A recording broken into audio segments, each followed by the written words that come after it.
Olá, é um prazer ter você aqui conosco no site do canal do YouTube da revista Acordes, que pertence ao Núcleo de Estudos de História Social da cidade, que está vinculado ao Departamento de História da PUC São Paulo. Hoje nós vamos ter o prazer de assistir à palestra da professora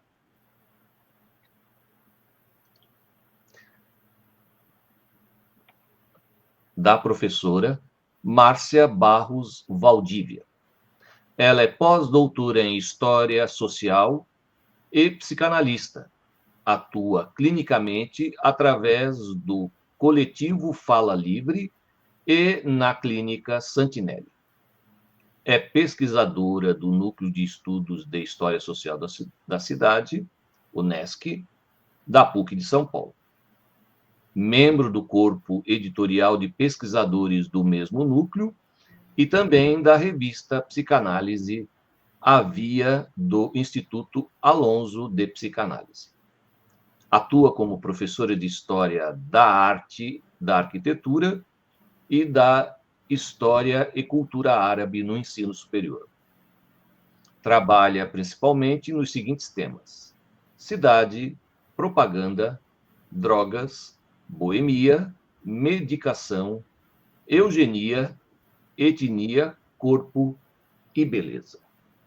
Queremos, professora, agradecer a sua amabilidade de aceitar nosso convite.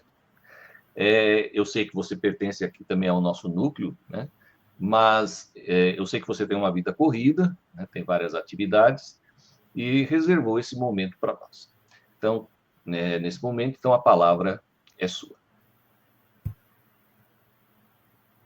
Olá a todos, eu quero agradecer pela oportunidade de fazer essa interlocução entre História, Arte e Psicanálise. Eu agradeço o convite do professor Dr. Francisco, agradeço aqueles que vão estar assistindo posteriormente. Quero aqui trazer um olá para a professora doutora Ivone, que é a nossa coordenadora e idealizadora do Núcleo de Estudos de História Social da cidade, aos colegas que participam também do núcleo, dos nossos grupos de estudo. Muito obrigada, sejam todos bem-vindos.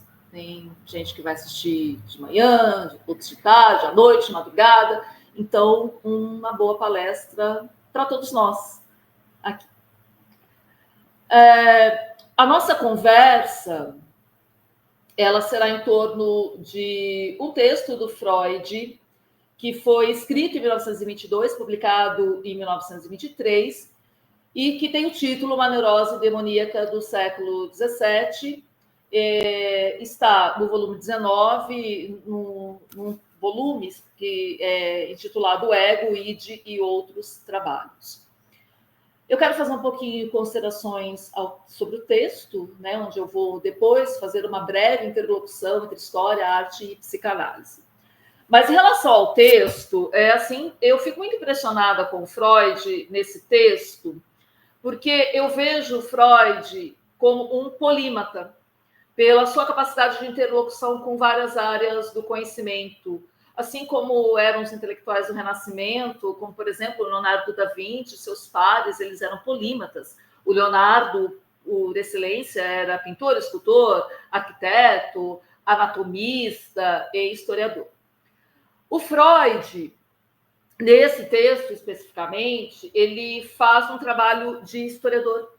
E eu vou explicar por quê. Porque nós, historiadores, nós trabalhamos com a vida humana inserida em um contexto. E aí a gente faz o resgate pelos documentos que são as fontes históricas.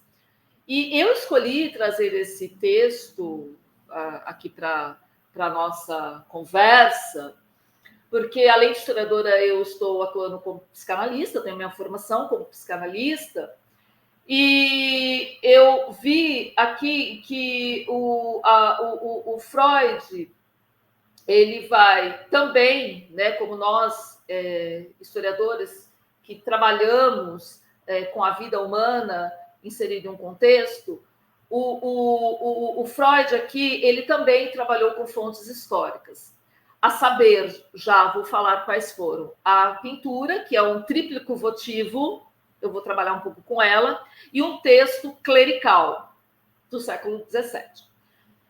E eu vi a possibilidade, então, de fazer essa interlocução entre história, arte e psicanálise. Embora, assim, os textos do Freud, para mim, a primeiro momento, como historiadora antes da psicanálise, eles são todos fontes históricas, porque eu os vejo assim.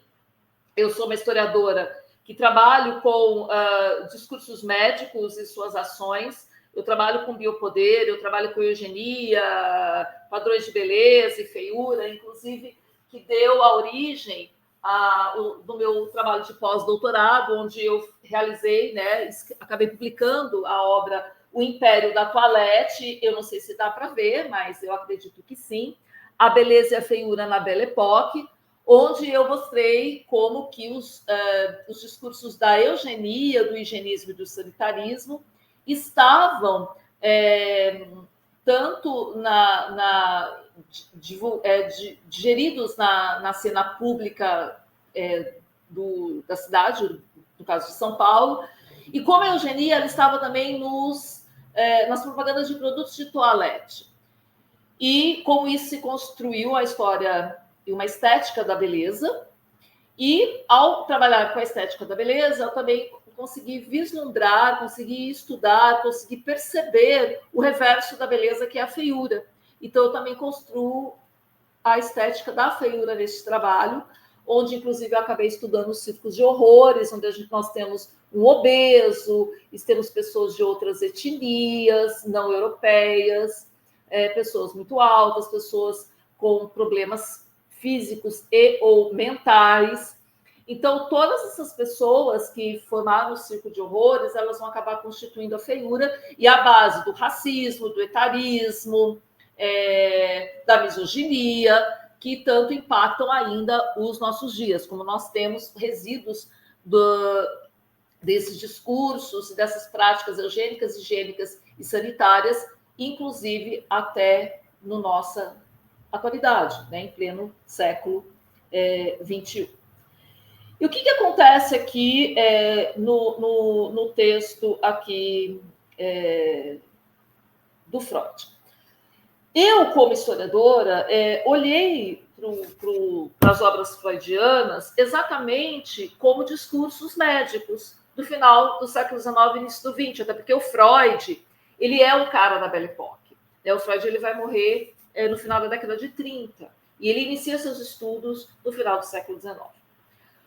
Uma observação aqui importante, como psicanalista, eu considero que os textos do Freud, embora tragam marca do seu tempo, todos os textos dele trazem o homem, né, o sujeito do final do século XIX e início do XX, a gente ainda usa, por isso que eu chamo de atemporais, os textos freudianos na nossa clínica ainda hoje, com interlocução com outros autores mais contemporâneos, mas a gente ainda usa.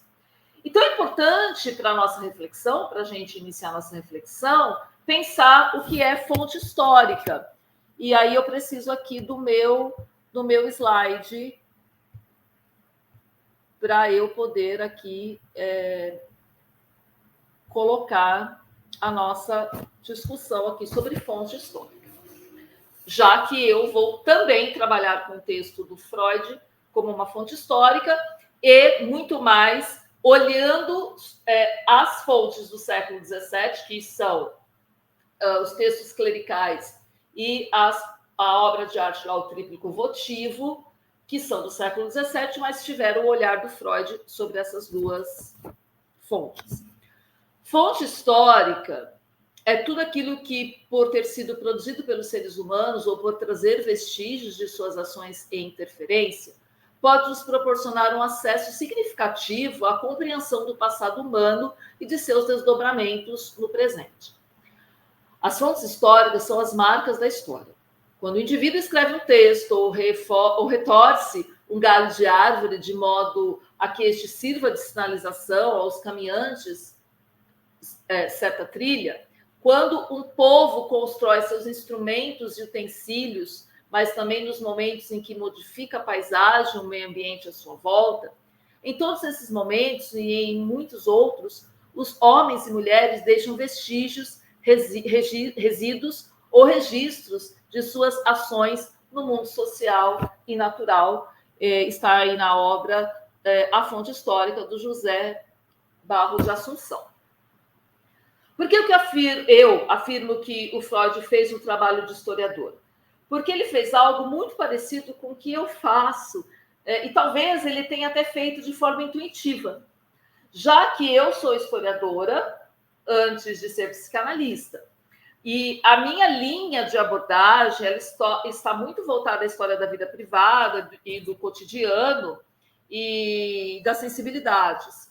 E o Freud, ele trabalhou com o tema, nesse texto que eu trago, Uma Neurose Demoníaca, com um tema que envolve a fé, o sobrenatural, o luto, o desamparo e a própria saúde mental, através desse documento do século XVII, onde ele se aproxima muito do trabalho do historiador. Nas minhas linhas de trabalho como historiadora, não bastam nomes, datas, fatos. Isso tudo são apenas dados para analisar uma época e os personagens sujeitos aí de suas vidas humanas. Até porque o historiador ele trabalha com a vida, assim como a psicanálise, assim também como a biologia, assim como a medicina. O Freud, diante de alguns documentos da época, esses do século XVII, esses documentos eles estão fora do tempo de Freud.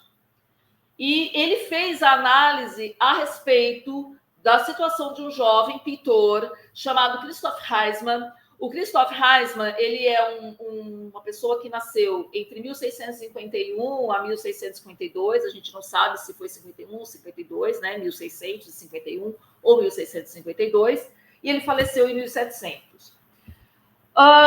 Um dado importante, porque os documentos clericais vão falar do pacto que o Christoph ele fez com o demônio. Só que esses documentos, onde fala que esse moço fez o pacto com o demônio, vão ser escritos muito depois. E esses documentos eles vão ser escritos de 1714 a 1729, sendo que o Christoph ele faleceu em 1700. Um outro dado a se tomar atenção sobre o documento é que esses documentos eles foram apresentados por Freud pelo diretor da Biblioteca de Londres, em 1920, sobre um jovem que vendeu a sua alma ao diabo e todo o processo de exorcismo. Então, os originais, na verdade, eles estão no Santuário de Marisael, em Viena. Então, Freud vai ter contato com esses documentos, né, que foram produzidos em primeiro momento ali pela Igreja Católica, numa biblioteca em Londres. O Freud era um cara que pesquisava muito e nos seus estudos ele acabou se deparando com esses documentos. E quais eram os documentos, tá? Eu coloquei aqui, tá? Os documentos se referem ao Troféu Mariano Celense, que foi publicado em 1714 a 1729. Ele é um manuscrito que narra a história de Christoph Heisman, um pintor bávaro, né? Ele estaria ali na região da Baviera, ele nasceu ali na Baviera, onde seria hoje a Alemanha. O manuscrito detalha um caso de suposta possessão demoníaca que Heisman alegou ter sofrido diante do pacto que fez com o demônio. O manuscrito Troféu Mariano Celense encontra-se na Biblioteca Nacional da Áustria, na cidade de Viena, com código de inventário. O código é 14086, é onde o documento está atualmente. Heisman pintou vários quadros de aparições do diabo, um tríplico e uma série de 8 retratos com legendas. Eu vou mostrar alguns. Esses retratos eu vou mostrar 3 retratos e o tríplico eu vou mostrar ele todo. E manteve um diário de suas visões. Observação. Outros pesquisadores examinaram o material posteriormente e, segundo uma nota acrescentada ao texto de Freud, na página 43, diz... Então, quando a gente lê esse texto no Freud, né, no livro do Freud, tem uma nota de rodapé que diz o seguinte: Da autoria da doutora Ida Macalpini e do doutor Hunter, inclui um facsímile do manuscrito da relíquia de Maria Zéu e reproduções coloridas das 9 pinturas a ele ligadas. O exame dessas pinturas tornou-se possível efetuar uma ou duas adições ou correções à descrição feitas por Freud do manuscrito. Então, ainda há, esses pesquisadores ainda acrescentam alguns outros detalhes que eu também não vou me deter aqui. O material, continuando aí sobre a fonte, o material a que Freud teve acesso foram 2 manuscritos, um relato em latim do escriba ou compilador monástico e outro que eram fragmentos e trechos do diário do paciente, redigido em alemão. Esse primeiro manuscrito continha o prefácio e a cura milagrosa propriamente dita, que para o discurso religioso da época foram muito valioso para os teólogos. Era uma interpretação muito divinizada de tais manifestações sintomáticas. O segundo manuscrito na escrita do próprio pintor e de seus relatos poderia ser realmente o que teria maior relevância para a análise do caso, de acordo com os pressupostos da psicanálise, que sempre deu muita importância à narrativa do próprio sujeito. Então, esse comentário que está no livro A Histeria dos Homens, um percurso com Freud e Lacan, da Rogéria Gontijo, vai, então, emitir essa análise referente a esse documento que foi analisado por Freud, já que Freud não teve esse menino como seu paciente. Então, isso é uma coisa para a gente também pensar. Interessante é que com esse tipo de documento que eu também trabalho, né, não é com a época e nem com os manuscritos, mas eu trabalho com discursos hegemônicos, especificamente com discursos médicos, da eugenia, higienismo e sanitarismo. Então, aqui, nesse caso aqui, o Freud, ele vai pegar um documento do clero, que é que é de uma potência hegemônica muito grande no seu contexto, e eu trabalho com a documentação médica, né? E eu também trabalho com iconografia. Eu faço análise de imagens que, né, nunca são neutras. E o Freud, ele fez o mesmo. Ele acabou fazendo a análise, né? Ele conseguiu saber algo sobre esta pessoa através de discursos da hegemonia, ou que estão guardados pela hegemonia. Digamos que seriam os manuscritos feitos pela igreja, pelo clero, então muito mega hegemônico, e a própria pintura que está foi feita pelo menino, né, pelo Heisman, mas está guardado, então, esteve, né, sob a guarda da Igreja Católica. É importante a gente pensar que ambas as fontes, naquele momento, século XVII, né, tanto o tríplico quanto o próprio processo inquisitório, enfim, e, né, do própria possessão demoníaca, estavam relacionados ao ambiente clerical. O Freud, ele ousou em fazer análise dos documentos mediante a psicanálise. E uma observação muito importante aqui dizer por mais que o Freud ele fosse um homem de vanguarda, inovador, um cara que inaugurou a psicanálise, né, uma abordagem terapêutica para a mente humana, ele tem a preocupação, não sem razão, tá, dos intelectuais do seu tempo, principalmente os médicos, com a cientificidade. Então, o final do século XIX, início do XX, então ele acaba encontrando esse documento em 1920, né? Traz a necessidade, por parte dos produtores do conhecimento, em validar a cientificidade de todas as coisas da vida humana. A Belle Époque, que é esse período entre praticamente 1870 até o final da década de 20 do século 20, é uma época científica, racional e crítica, que confronta exatamente com o místico, o religioso e o espiritual. Bem diferente do século XVII, que é o momento em que o Christoph Heisman viveu. Né? Ele é uma pessoa que nasce ali em 1651 ou 52 e vai falecer em 1700. Esse caso vai ser datado, tá, entre 1677 e 1678. Então, quando a igreja escreve sobre isso, ela escreve sobre a situação de um menino de 17 a 18 anos, né, de um jovem, tá? Então, entre 1677 e 1678, o Heisman ele tinha por volta de 17 a 18 anos. Então, bom, vamos pensar aqui que as questões da juventude da época do Heisman vão aparecer aqui no caso. E eu vou pontuar elas. Bom, primeira coisa que a gente tem que pensar é assim.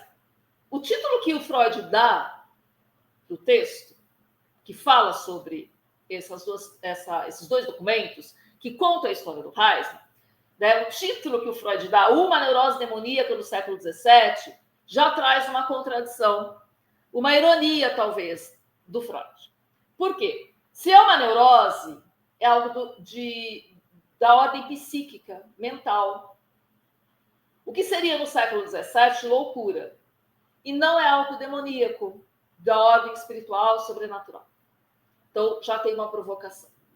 Pensando no contexto do Christoph, né, ali o século XVII, existe algo muito forte dentro da própria literatura sobre a Igreja Católica desse período, e até mesmo na época do Freud, né? Vamos pensar assim, final do 19, tá? Ou um pouquinho anterior, que existe uma elite vinculada ao espiritismo. Inclusive, a gente tem, nesse final do 19, um pouquinho mais para trás, tanto nos Estados Unidos quanto na Europa, aquilo que a gente chama de mesas girantes.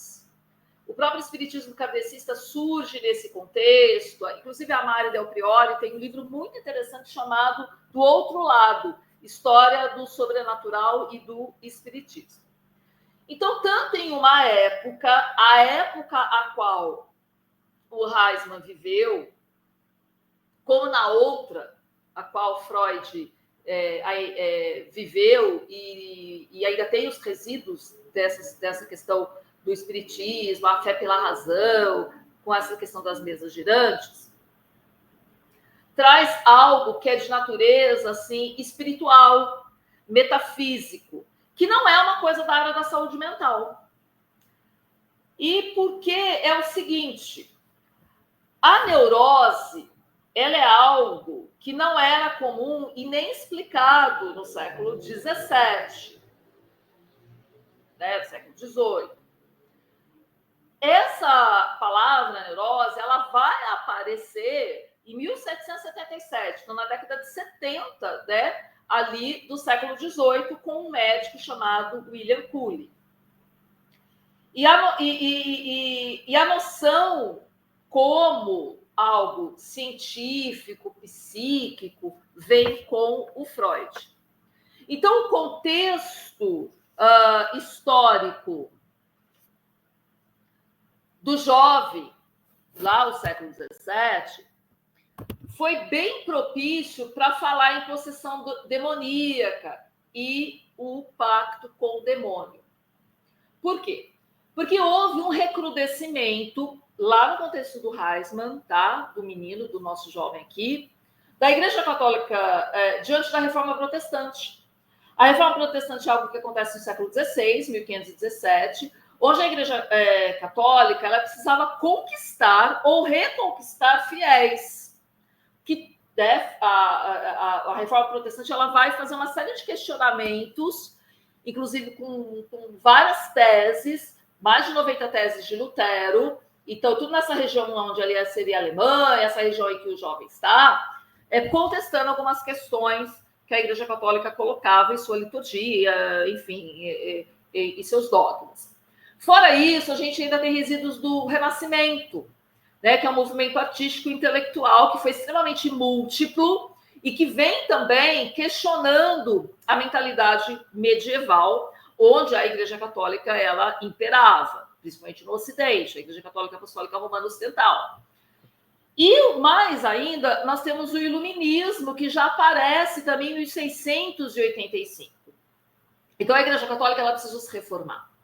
E ela age com algumas formas. tá? Ela age mais recrudescida, mais ativa em suas posições, ou ela também se reinventa através da arte, né? Inclusive, a gente tem, nessa região da Alemanha, um protestantismo muito forte.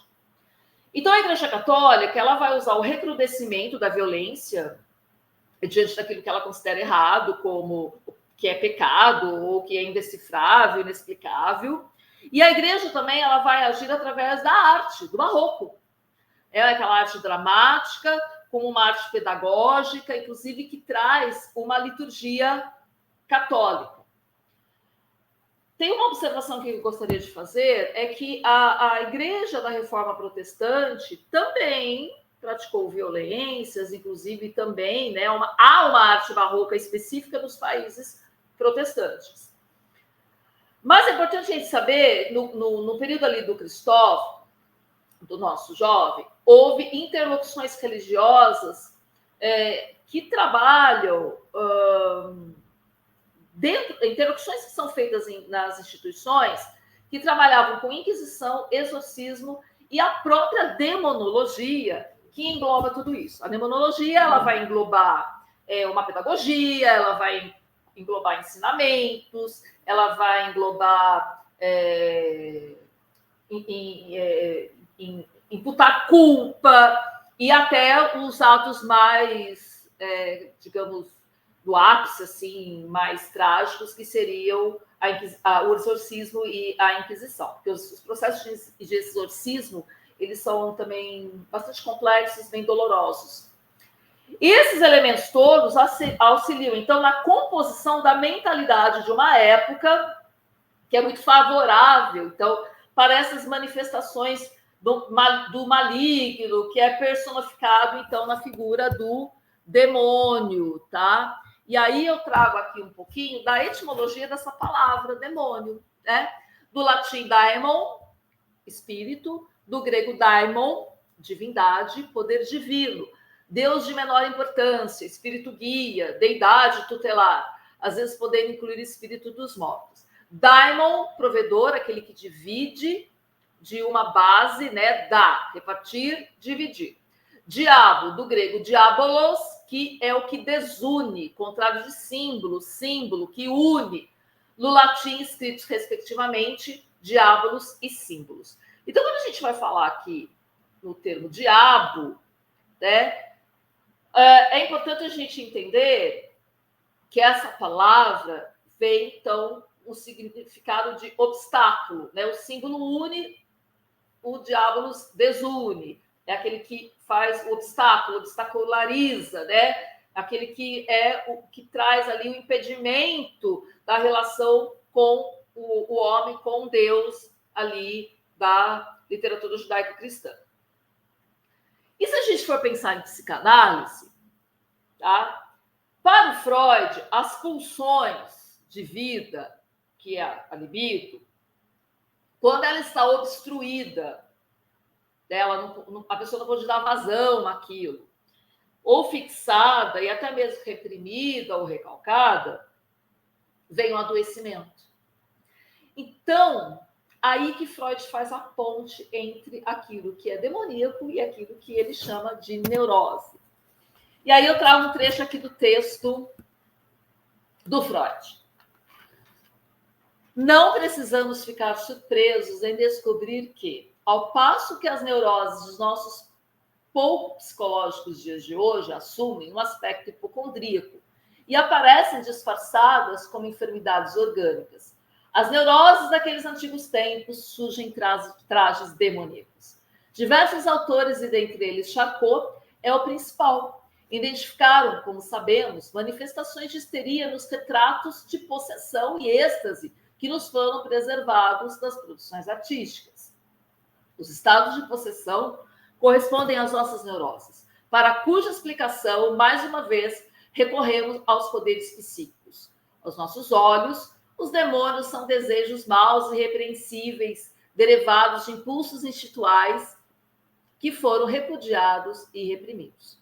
Uma observação é que Freud já havia relacionado neurose e religião no texto Atos Obsessivos e Práticas Religiosas, de 1908, e a relação entre desamparo infantil e religião, que está no texto O Futuro de uma Ilusão, de 1927. Então, o texto Uma Neurose Demoníaca está entre o texto de 1908 e o texto de 1927.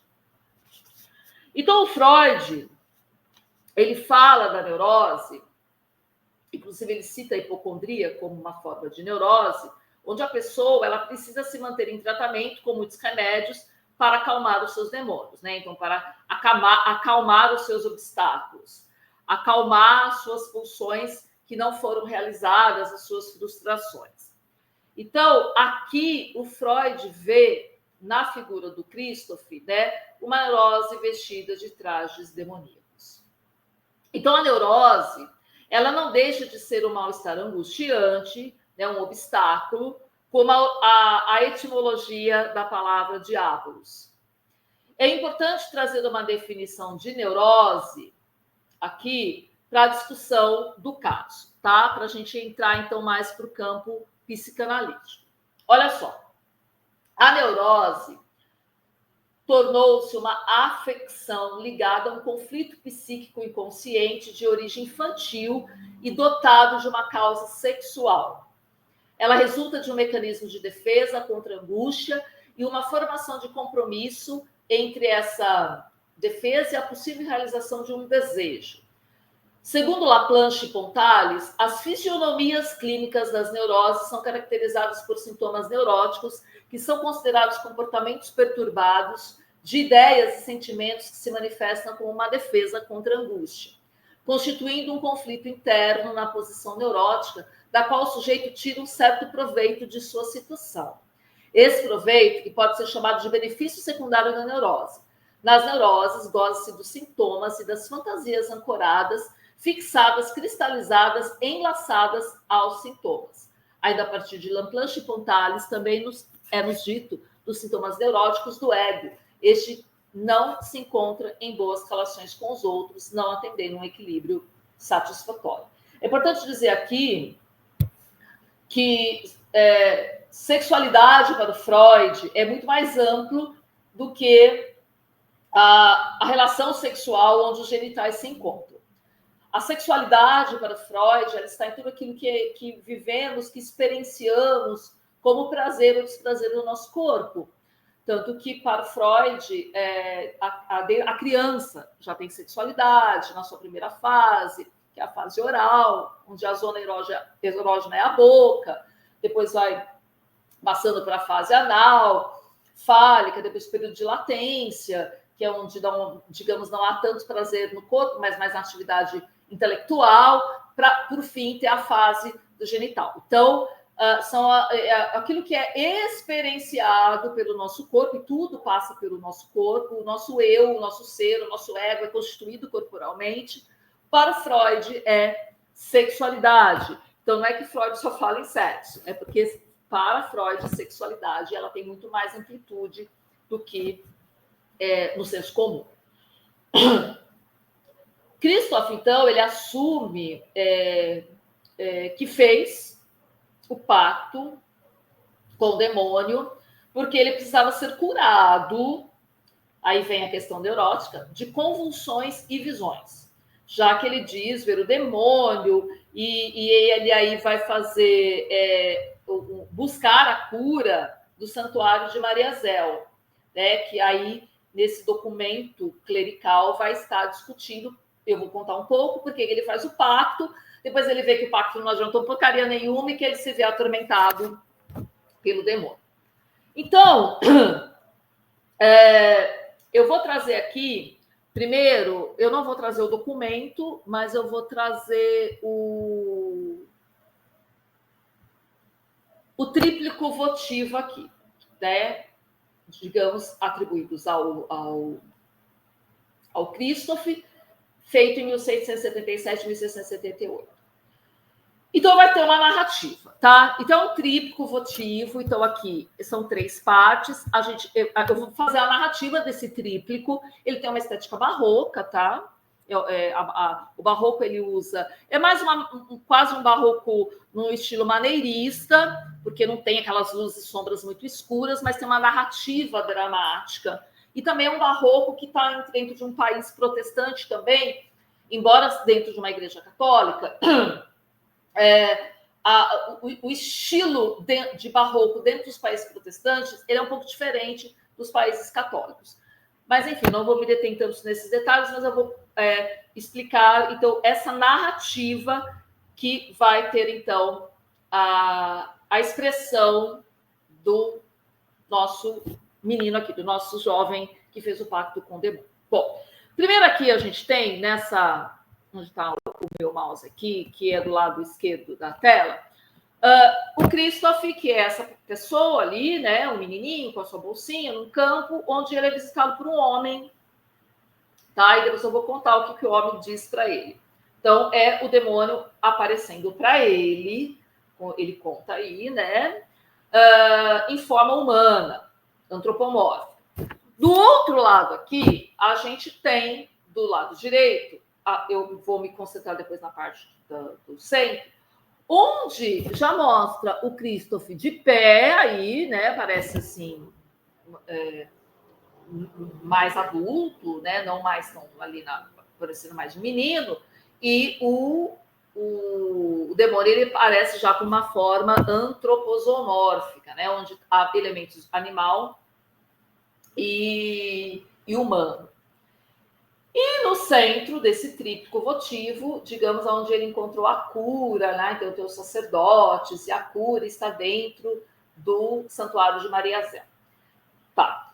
E aí tudo isso está voltado foi interpretado pelo Freud com esse documento aqui da Igreja Católica, que é onde estão esses escritos aqui, que eu vou explicar. Olha, o motivo do pacto ali, segundo a narrativa dos documentos, tanto o documento clerical produzido pelo clero, né, muito tempo depois, e tanto pelo tríptico votivo, né, que é um ex-voto, né, quando a pessoa ela deposita ali um objeto, um quadro, falando, olha o que me aconteceu e finalmente eu fui liberto, né? Então isso é um ex-voto, como existe nas salas de milagre, por exemplo, onde tem lá a cidade de Aparecida, aqui no Vale do Paraíba, de onde eu falo, lá no Padre Cícero, onde as pessoas levam pernas de cera, levam fotografias, roupas, enfim.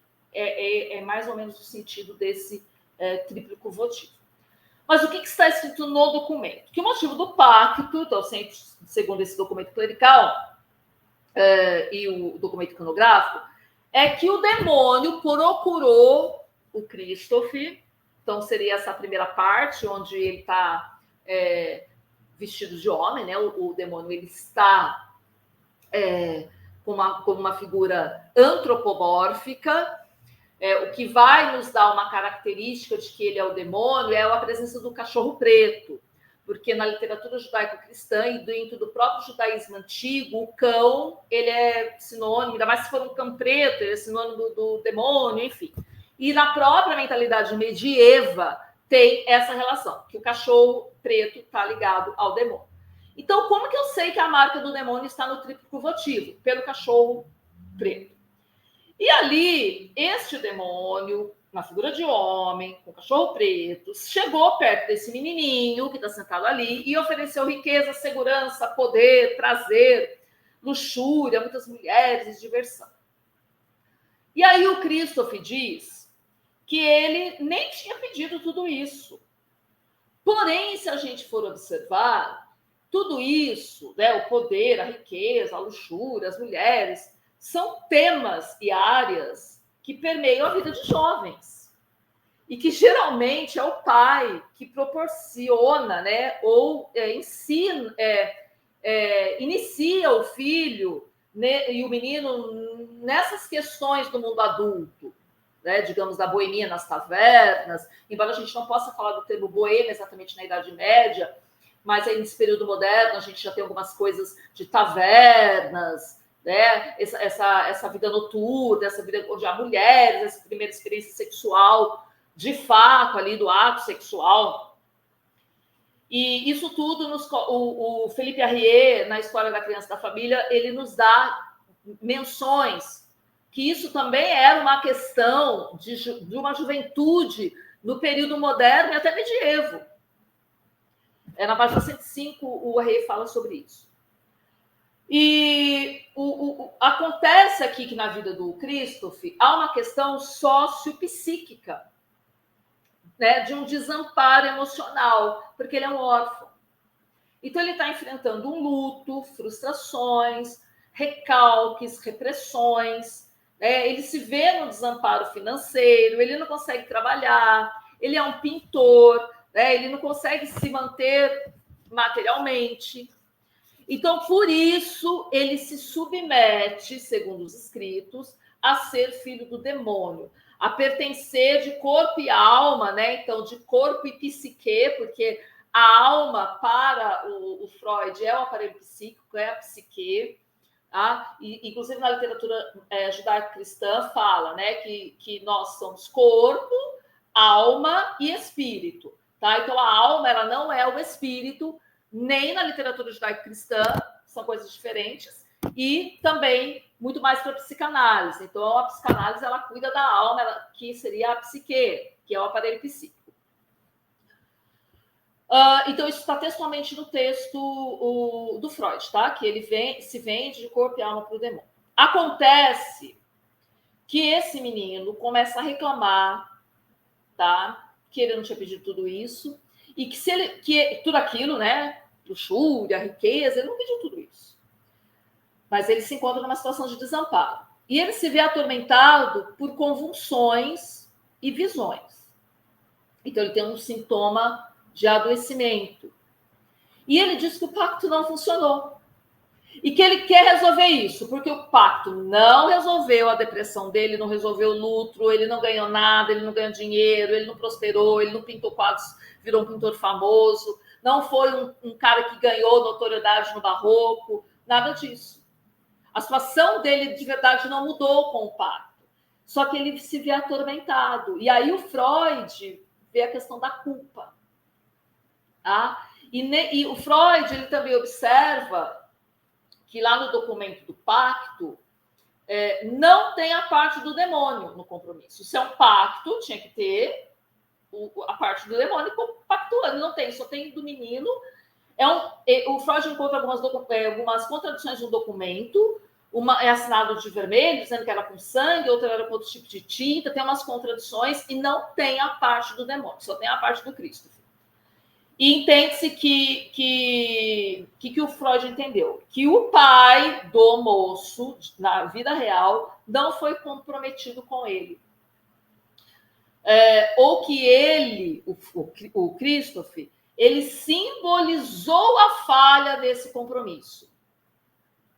E agora ele ainda se vê órfão. Então, o pai, ele passa a ser representado como um monstro. E aí ele já aparece como monstro, né, nesse tríplico, e depois ele vai aparecer como monstro em desenhos que o Christoph faz sobre o demônio.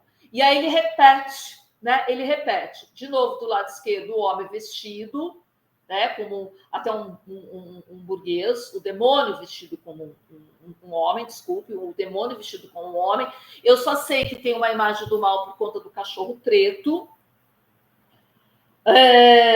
Então, uma figura antropomórfica. No meio, né, aparece esse demônio com uma figura antroposomórfica, né, onde ele tem pés humanos não, onde ele tem cotovelo, braço, ele tem ali uma barriga, ele parece ter uns seios, e aí tem uma questão também ligada à feminilidade, mas que eu não vou abranger aqui, porque senão vai ficar muito extenso a nossa conversa. E do meu lado direito, totalmente antroposomórfico. Então, ele traz a figura do pai, né? Ele demonstra toda uma monstruosidade desse pai. Então, não sabe se essa pessoa sofreu um abuso de algum homem ou do próprio pai, só que é o que ele expressa nas pinturas, né? Então, ele faz literalmente o demônio como seu bode expiatório ali das suas questões. Há toda uma análise aí psicanalítica aqui, tá? Ligado, que o Freud faz, ligado ao complexo de Édipo, que é quando o menino, na infância, se volta contra a figura paterna, no sentido de querer estar, né, com a mãe, afeição, ciúmes em relação à mãe. Então, segundo a psicanálise, segundo Freud, nós, como crianças, passamos, e principalmente aqui está se tratando do caso dos meninos, né, onde os meninos rivalizam com o pai pela figura materna. Porque o Freud coloca aqui então, essa questão do Édipo, do complexo de Édipo, e depois a questão do processo do complexo de castração, onde o menino ele tem medo de ser castrado pelo pai, já que ele tem ciúmes do pai, então ele acaba tendo medo de ser castrado pelo pai, e o complexo se desfaz quando essas pulsões baixam e o menino vê que está tudo bem, que ele não vai ser castrado, e aí, enfim, né, se passa por uma outra etapa, que não é mais a fase fálica, e passa-se por período de latência, vai, enfim, vir a adolescência, e daí na adolescência que vai, então, fazer essa escolha objetal da mulher, né, para um relacionamento heterossexual, segundo a norma. Se há um complexo de Édipo invertido, que inclusive o Freud acredita que aconteceu aqui também com o Christoph, de botar, de colocar elementos femininos nesse pai. Por isso que o demônio aqui na imagem do meio aparece com seios, tá? Então percebe-se aí também uma necessidade também da presença do feminino. Então a gente percebe que esse menino ele é órfão e ele tem essas falhas, essas faltas, e essas outras simbolizações de castração, que se viu sozinho, se viu desamparado, muito mais até do que castrado. Freud afirma que o pacto ele representa uma fantasia neurótica, e eu até arrisco a dizer, segundo os meus estudos, porque eu trabalho com esse texto faz tempo, eu trabalho com esse texto, eu trabalho do ponto de vista psicanalítico, em algumas rodas de conversas e grupos de estudo, eu digo que esse moço ele teve uma crise histérica, embora não se usasse a palavra histeria no período do Heisman, né? O que Freud deixa claro é que existe um conflito do jovem com o pai biológico, que quando é idealizado na figura de Deus, né? Então, primeiro, né? Nossa, Deus Pai, tá? Só que quando o pai é idealizado na figura de Deus, Deus também é um pai idealizado, que também pode ser representado como severo e punidor, principalmente nesse período da vida do Heisman. Deus Pai, né, ele traz uma simbologia como um pai severo, punidor, através de toda uma liturgia, toda uma teologia da Igreja Católica, até da protestante, da época lá do Christoph, que, ao mesmo tempo, toda a maldade e a tirania, ela também pode ser representada pela figura do demônio. Então, a gente vê uma pessoa totalmente em desamparo.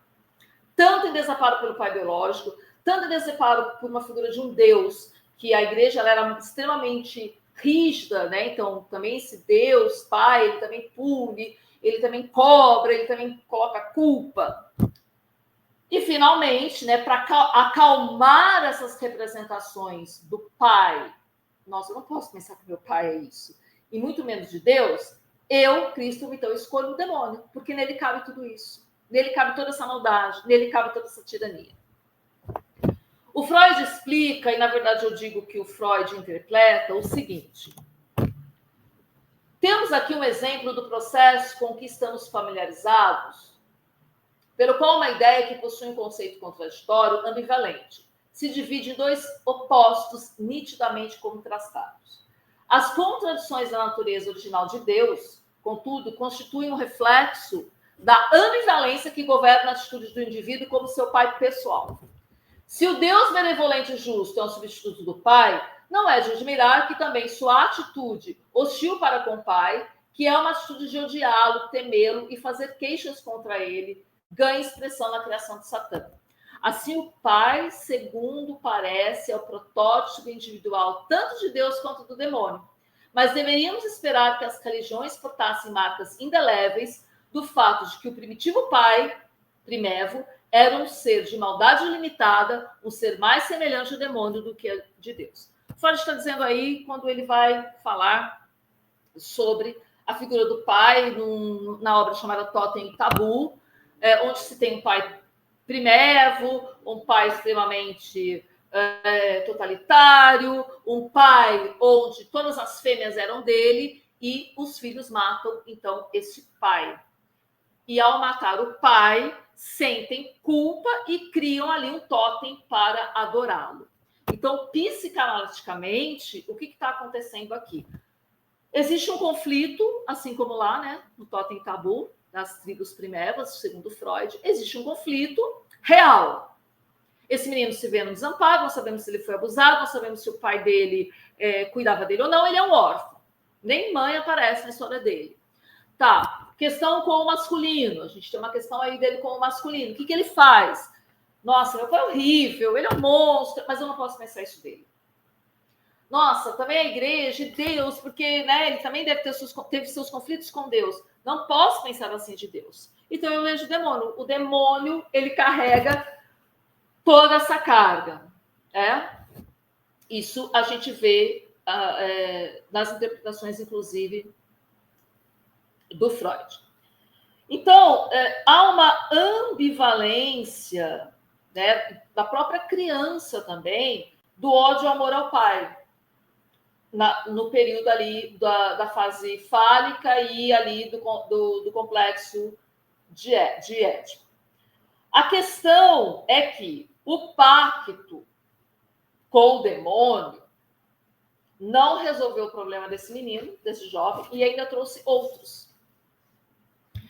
Ele, inclusive, vai ter recaídas, tá? Ele vai buscar ajuda na igreja católica, nesse santuário de Mariazel, e é uma figura feminina que vai salvá-lo, mas ele vai ter recaídas, mesmo após ele estar entre o clero, ter uma libertação que está aqui, né, onde ele deixa, né, aqui, né, no meio, essa luz divina que vem, então ele está ali no centro, o clero orando, então tem todo essa imagem do meio que faz parte do tríplico, ela é muito barroca, se a gente for analisar, obviamente que não é o nosso propósito.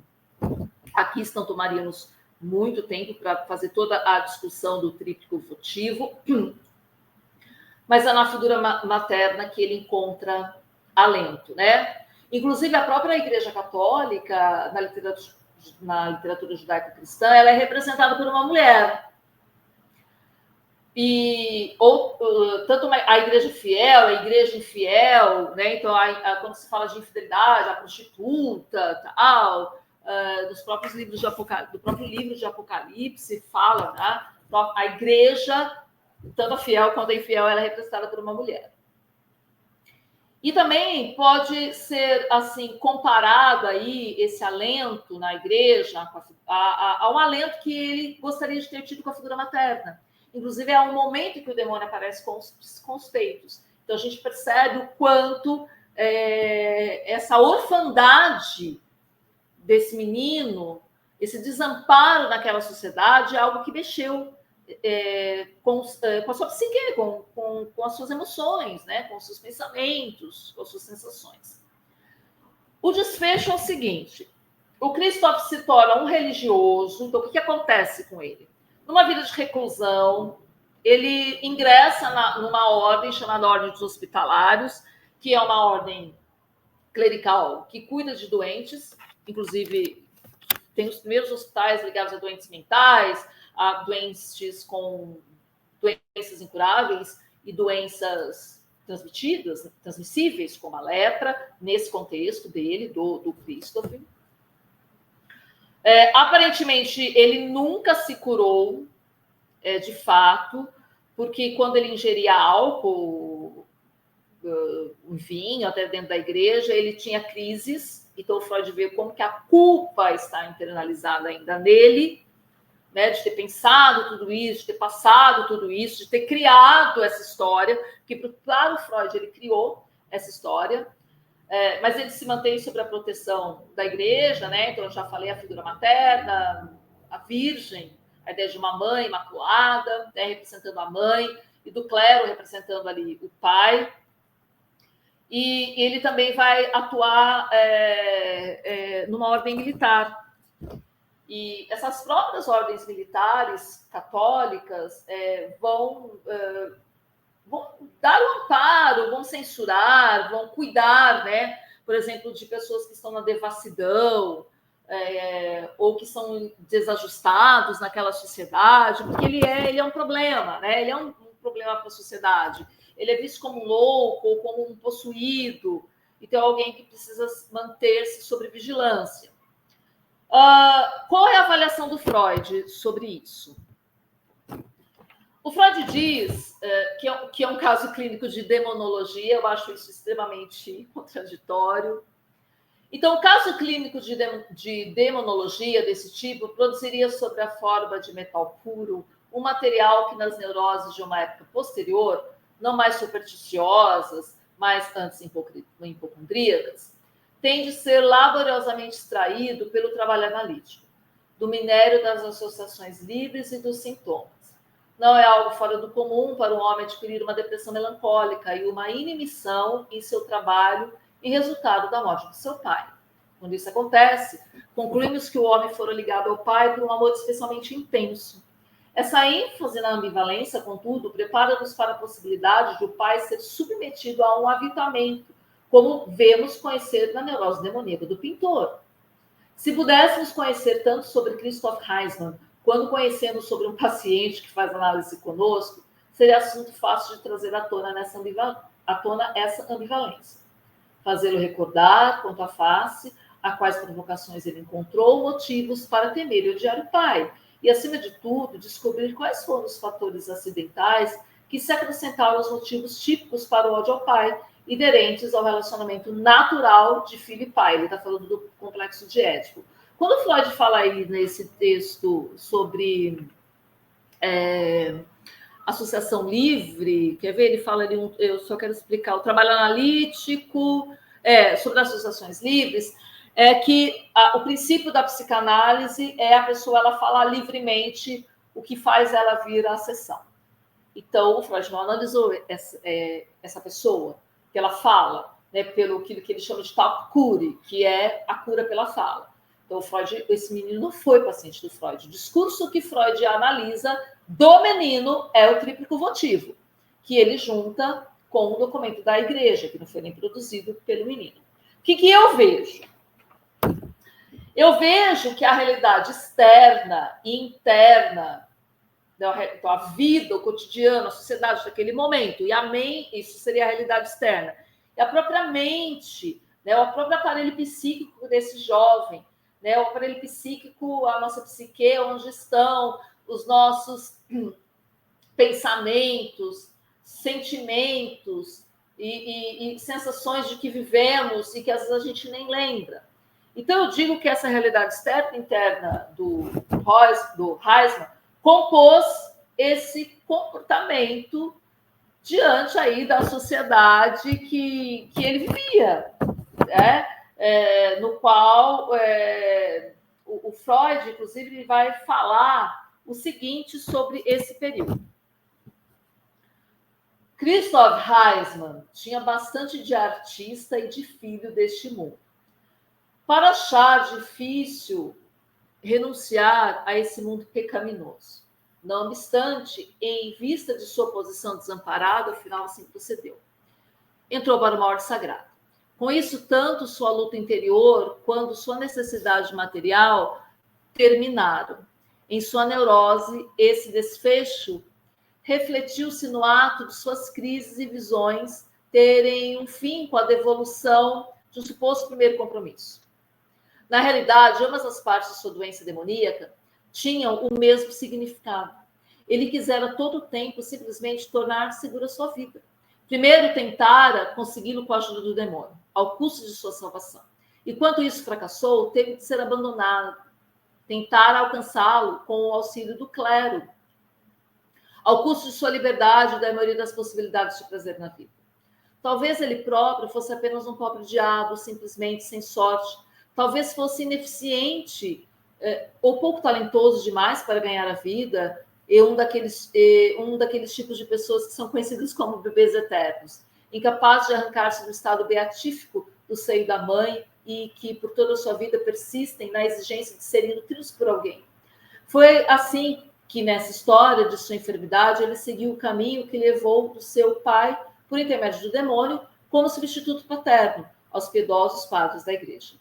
No conflito criador da neurose, o que está em jogo são interesses unicamente libidinais, ou interesses libidinais em vinculações íntimas, com interesses autopreservativos.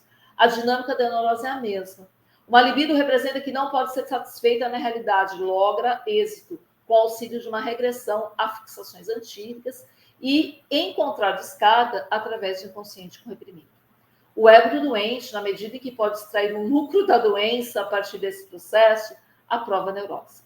Tampouco a desesperada situação do nosso pintor na vida teria provocado nele uma neurose demoníaca, se sua necessidade material não houvesse intensificado o anseio pelo pai.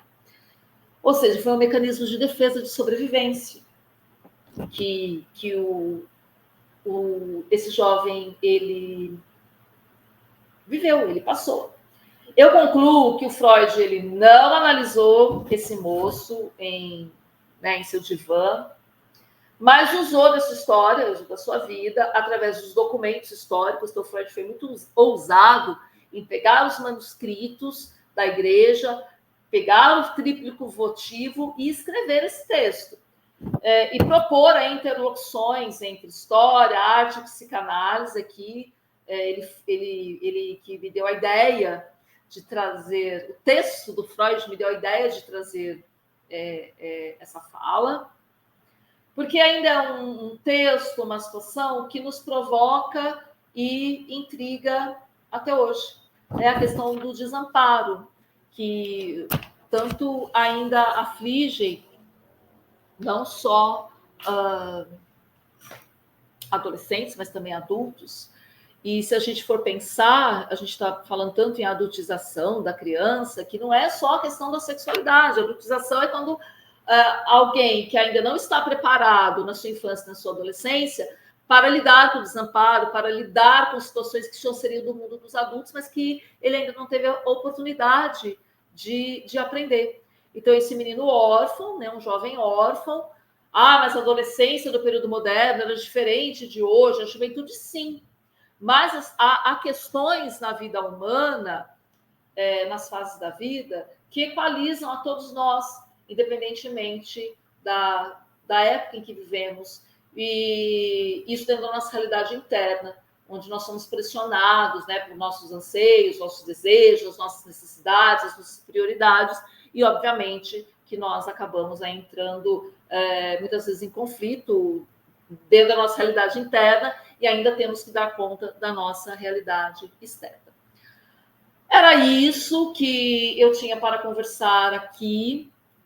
Mais uma vez, eu agradeço a oportunidade, devolvo a palavra ao professor Francisco, e fico aberta a interlocuções, podem pegar o meu contato, eu tenho o meu Insta, Márcia Valdívia, e tem, quem sabe, ter outros desdobramentos aí, mais como uma discussão psicanalítica e até artística, especificamente